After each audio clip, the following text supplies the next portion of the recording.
Hey guys, welcome to Smash TV. My name's Mike and today I'm going to do something a little different, give my opinion on the worst 10 Robot Master stages in the 8-bit games of the Mega Man series.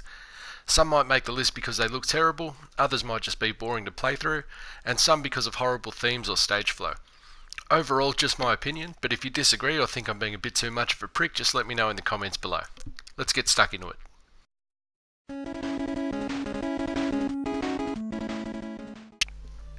We all know the saying up shit creek without a paddle. Well, Pumpman's stage designer was obviously a big fan and used it as a basis for an entire level. You'll spend most of your time up to the gills in shit as you attempt to navigate your way through the filthy sewer en route to the fight with Pumpman. The stage showcases a need for some near pixel perfect jumps against the push of shit-filled waterfalls, and features some strange enemies like Mets that fire pink balls that don't do any damage but instead apply ice physics to Mega Man until he shakes them off. It's all rounded out with a pretty awkward fight with the Big Pump himself. Basically, there's a recurring word here that can be used to describe the stage itself. Shit.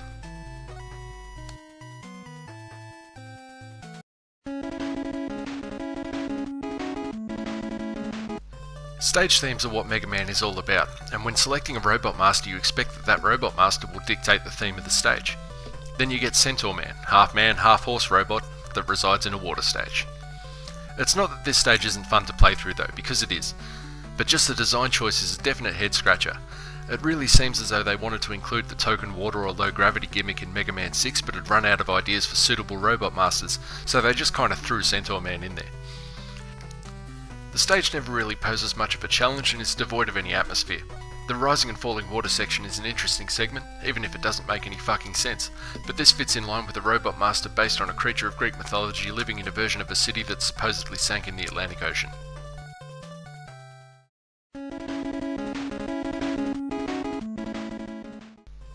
A lot of the time in Ringman's stage you'll feel like the game is pissing itself laughing at your expense.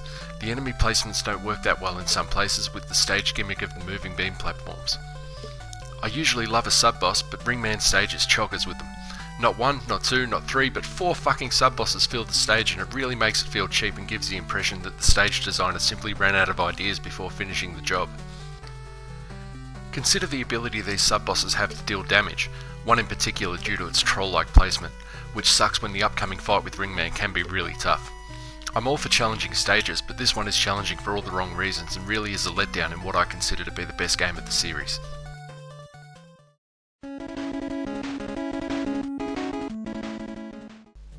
You know that any stage with only 4 types of enemies is setting itself up for boredom with a losing formula. To make it worse, one of these enemies only appears in the first screen of the stage and another is just a nuisance to kill and is better off being avoided. If you're like me and love some disappearing block puzzles, you'll probably still hate this stage because 75% of it is full of them. It's all quite tolerable though, until you reach the long stretch. You're basically just jumping forward constantly, and once you work this out, this stage, like a few others in Mega Man 2, becomes a real chore. At the end of the day, this is an overly short stage that does nothing to take advantage of the fire theme beyond replacing bottomless pits with lava. Not even a reasonably fun tussle with Heat Man at the end makes this stage a winner.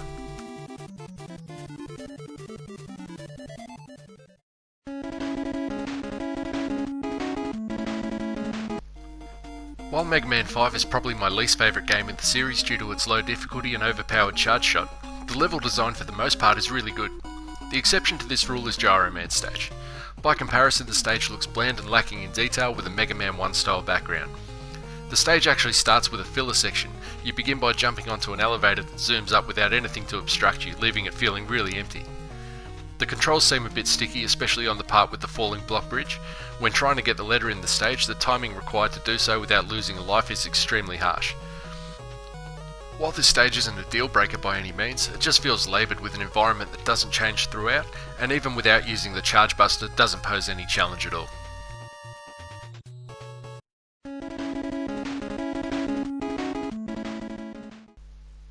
Mega Man 10 was a decent title, but all in all pretty forgettable. No Robot Master contributes to that more than Strike Man, a fucking robotic baseball. His stage is sports themed and really just feels out of place in a Mega Man game.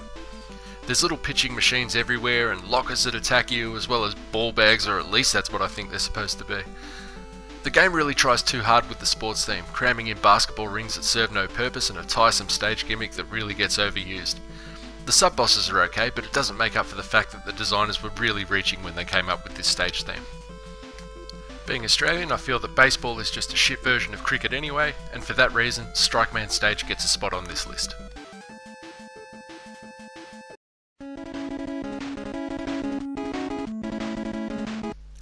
When you first enter Flashman Stage, you'll notice some cool looking graphics, well, if you like the colour blue anyway, and it's accompanied by some decent music. You will also, however, notice that ice physics are here throughout the stage and it's full of enemies that are really not suited to it. For example, these shopmen are placed in some pretty awkward positions. The last section of the stage is littered with Armour Joes and really feels like a number of them were just dumped there in order to fill some wide open spaces, and really gives the impression of a rush job to complete the stage.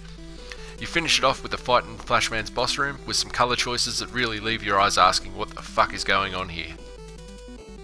At the end of the day, it feels like this stage was really thrown together in a matter of minutes.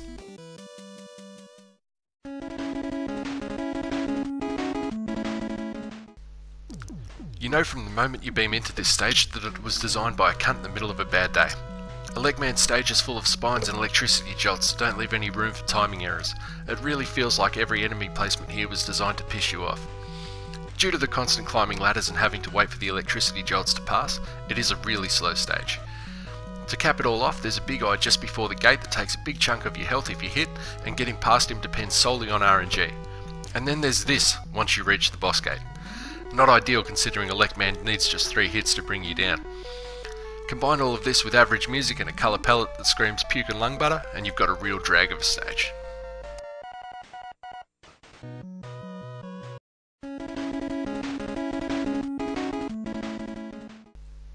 Mega Man 9, in my opinion, was a great game overall and a love letter to all fans of the 8-bit series.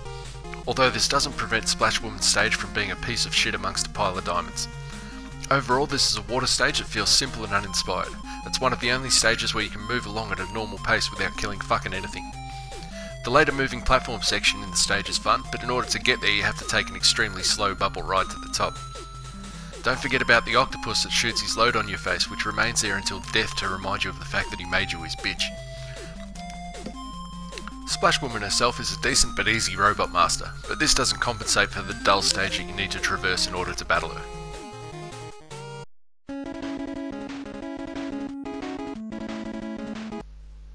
Crashman Stage from start to finish is really about as boring as it gets, and it goes way beyond its horrible tile set. It's similar to ELECMAN Stage in the way that it's essentially just a vertical climb which really slows down the pace when it's overused like this. The cable platforms contribute to slow down as well, but if you happen to come off some of them, it can take an eternity for them to come back around, leaving you wanting to reset the room, which really does ruin the Mega Man experience. The stage also features another climbing section and pippies that are near impossible to pass without damage boosting or special weapons. It can be done, but can take plenty of tries to get it right. Cap all of this off with what is possibly the most boring boss fight in the entire series, and you have a stage that makes you cringe every time you see Crashman's stupid face. Fuck this stage, it gets my vote as worst Mega Man stage ever made. So guys, thanks for tuning in. If you think that I got it wrong with the list, then be sure to let me know. If you enjoyed the vid, give it a like and make sure to subscribe if you want to see some Mega Man Perfect runs or any of the other stuff we're working on at Smash TV.